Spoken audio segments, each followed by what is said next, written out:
জয় যিশু। প্রথম পাঠ আদি পুস্তক হতে আজকের বাণী পাঠ 18 অধ্যায় 18 থেকে 30 পদ।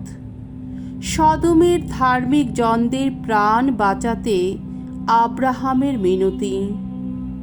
আব্রাহাম যে দিব্য 3 জনের আতিথ্য দিয়েছিলেন, তারা এবার মাস্ত্রে ছেড়ে রওনা হলেন। তারা সদমের নিম্ন ভূমির দিকে মুখ করেই চলতে লাগলেন। আব্রাহাম তাদের কিছুটা এগিয়ে দেবার জন্যে তাদের সঙ্গে গেলেন। ভগবান তখন ভাবলেন, আমি এখন যা করতে চলেছি, আমি কি আব্রাহামের কাছে তা গোপন করে রাখব? এই আব্রাহাম থেকেই তো একদিন এক মহান শক্তিশালী জাতির সৃষ্টি হবে। এই পৃথিবীর সমস্ত জাতির মানুষেরা তার নাম নিয়েই একে অন্যকে আশীর্বাদ জানাবে। আসলে তাকে আমি এই জন্যে বেছে নিয়ে আলাদা করে রেখেছি, যাতে সে তার সমস্ত সন্তান সন্ততিকে আর ভাবি যত বংশধরকে ন্যায় ও ধর্ম পালন করে ভগবানের দেখানো পথে চলার নির্দেশ দেয়। তাহলে আব্রাহামের জন্যে আমি ভগবান যা করব বলে প্রতিশ্রুতি দিয়েছি তা করতে পারব। ভগবান তখন আব্রাহামকে বললেন, আজ সদম আর গমরার বিরুদ্ধে মানুষের প্রতিবাদের চিৎকার কি তীব্র হয়ে উঠেছে, কি মারাত্মক ওদের পাপ। তাই আমি নেমে গিয়ে নিজেই দেখতে চাই, ওই যে প্রতিবাদের চিৎকার আমার কানে এসেছে, ওরা কি সত্যি অমন সব অন্যায় কাজ করেছে? আসল ব্যাপারটা কি তা আমি জানতে চাই। সেই সময়ে তার সেই 2 জন সঙ্গী সেখান থেকে আবার পা বাড়িয়ে সদমের দিকে এগিয়ে চললেন। আব্রাহাম কিন্তু তখন সেখানে ভগবানের সামনে দাঁড়িয়ে রইলেন। তিনি এবার এগিয়ে এসে বললেন, আপনি কি তাহলে সত্যি দুর্জনের সঙ্গে ধার্মিককেও বিলুপ্ত করবেন?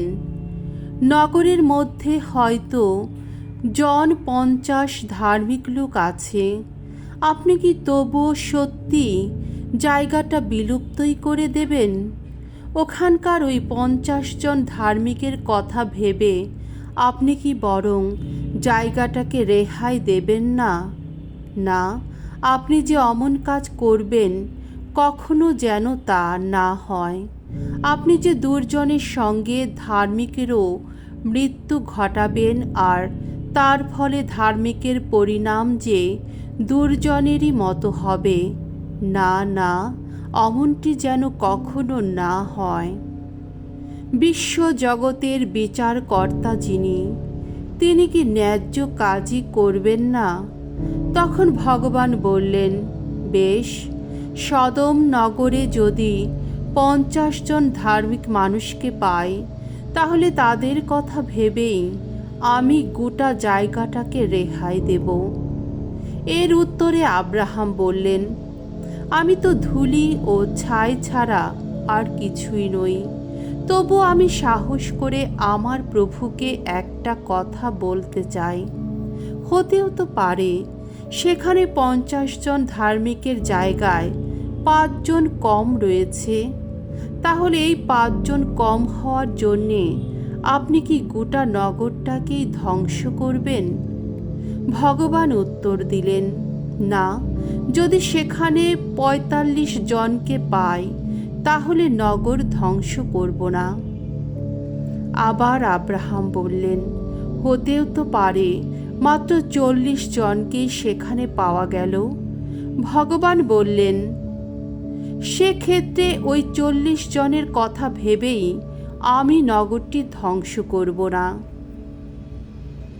আব্রাহাম তখন বললেন, দুহাই প্রভু, রাগ করবেন না, আমি তবুও বলছি, হতেও তো পারে মাত্র 30 জনকেই সেখানে পাওয়া গেল। ভগবান উত্তর দিলেন, বেশ, সেখানে যদি 30 জনকে পাই তাহলে নগর ধ্বংস করব না। আব্রাহাম বললেন, আমি সাহস করে আমার প্রভুকে এবার বলছি, হতেও তো পারে সেখানে মাত্র 20 জনকেই পাওয়া গেল। তিনি উত্তর দিলেন, বেশ, সেই 20 জনের কথা ভেবেই আমি নগরটি ধ্বংস করব না। তখন আব্রাহাম বললেন, দোহাই প্রভু, রাগ করবেন না, আমি শেষবারের মতো বলছি, হতেও তো পারে সেখানে মাত্র 10 জনকেই পাওয়া গেল। তিনি উত্তর দিলেন, বেশ, সেই 10 জনের কথা ভেবেই আমি নগরটি ধ্বংস করব না। আব্রাহামের সঙ্গে কথা বলা শেষ করার পর ভগবান সেখান থেকে চলে গেলেন, আর আব্রাহামও নিজের তাঁবুতে ফিরে এলেন। প্রভুর বাণী। ঈশ্বরকে ধন্যবাদ। শাম সঙ্গীত 103 অধ্যায় 1 থেকে 4 পদ, 8 থেকে 11তম পদ। ধুয়ো, ওগো ভগবান, তুমি দয়াময়, তুমি করুণানিধান। প্রাণ আমার ভগবানের প্রশস্তি করো, আমার সমস্ত সত্তা তার পূর্ণ নামটির প্রশস্তি করো। প্রাণ আমার ভগবানের প্রশস্তি করো, তার কোনো অনুগ্রহ বিস্মিত হইও না কোনো দিন। তোমার সকল অপরাধ, আহা, তিনি ক্ষমাই করেন। তোমার সকল রোগ ব্যাধি নিরাময় করেন। অধোলোকে পতনের হাত থেকে তিনি তোমার প্রাণ রক্ষা করেন। তার স্নেহ, তার দয়া তোমার ওপর নিত্য বিরাজিত মুকুটেরই মতো। ভগবান দয়াময়, করুণানিধান। তিনি তো সহজে ক্রুদ্ধ হন না, মহা কৃপাশীল তিনি। অনুক্ষণ অনুযোগ করেন না তিনি। তার অসন্তোষ সে তো চিরস্থায়ী নয়। আমাদের পাপ অনুযায়ী নয় আমাদের প্রতি তার কোনো আচরণ। আমাদের যত অপরাধ তার যোগ্য শাস্তি তিনি দেন না কখনো। এই ধরনীর ঊর্ধ্বে যতখানি উন্নত আকাশ, ভক্তজনের প্রতি ততই অপার তার দয়া। বাণী বন্দনা। জয় জয় প্রভুর জয়। আমরা যেন প্রভুর বাণী আজ কান পেতে শুনি, আমরা যেন হৃদয় দুয়ার বন্ধ করে না রাখি। জয় জয় প্রভুর জয়। মঙ্গল সমাচার। মথিরচিত মঙ্গল সমাচার 8 অধ্যায় 18 থেকে 22 পদ। যিশুর কর্মসঙ্গী হতে গেলে সর্বত্যাগী হতে হয়।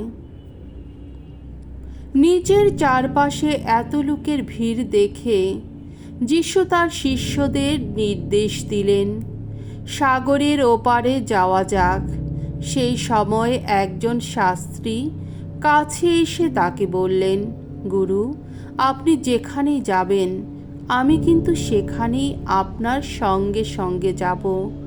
যিশু উত্তর দিলেন, শেয়ালের থাকবার গর্ত আছে, আকাশের পাখিরও বাসা আছে, কিন্তু মানবপুত্রের মাথা গোজবার জায়গাটুকুও নেই। তখন অন্য একজন, তার শিষ্যদেরই একজন, তাকে বললেন, প্রভু, অনুমতি দিন, আমি আগে আমার বাবাকে সমাধি দিয়ে আসি। যিশু উত্তর দিলেন, না, তুমি বরং আমার সঙ্গেই চলো। মৃতদের সমাধি দেওয়ার কাজটা মৃতদের হাতেই ছেড়ে দাও। প্রভুর মঙ্গলময় বাণী। খ্রিস্ট প্রভু, তোমার প্রশংসা হোক।